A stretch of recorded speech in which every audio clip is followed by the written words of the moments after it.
આમાં એવું છે કે દરેક મશીનનો જાણકાર હોવો જોઈએ. જેનો સુપર સગર છે તો એનો જાણકાર અને નિષ્ણાત હોવો જોઈએ. એની જોડે મજૂરો હોવા જોઈએ. એ જ્યારે ચાલે તો એની કાળજી રાખનારો પેલો ડ્રાઈવર હોવો જોઈએ. હવે અહીંયા તો મશીનો ખરીદ્યા છે પણ એનો જાણકાર નથી હોતા, ગમે તેને ચડાવી દઈએ.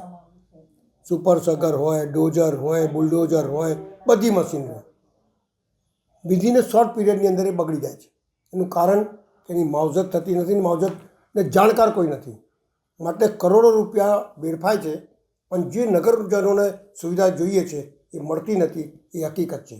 એટલે મારું માનવું છે કે આ ટેમ્પરરી શબ્દ હટાવી અને પરમનન્ટ જાણકાર વ્યક્તિને મૂકીએ તો મશીન બી વધારે ચાલે અને કામ બી વધારે થાય.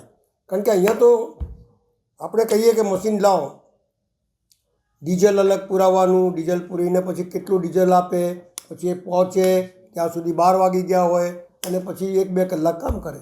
એટલે મારો કહેવાનો ભાવાર્થ એ છે કે મશીન સદુપયોગ થાય, લોકોના બરાબર કલાકો કામ થાય, જાણકાર વ્યક્તિ હોય અને સારી રીતે કામ કરી શકે એવા માણસોની નિમણૂક પરમનન્ટ થવી જોઈએ એવું મારું સ્પષ્ટ માનવું છે. અને કોન્ટ્રાક્ટ પદ્ધતિ તો બંધ કરી દેવી જોઈએ, કારણ કે કોન્ટ્રાક્ટ પદ્ધતિની અંદર માણસોનું શોષણ બી થાય છે અને કામ બી બરાબર નથી થતું, એ મારું સ્પષ્ટ માનવું છે.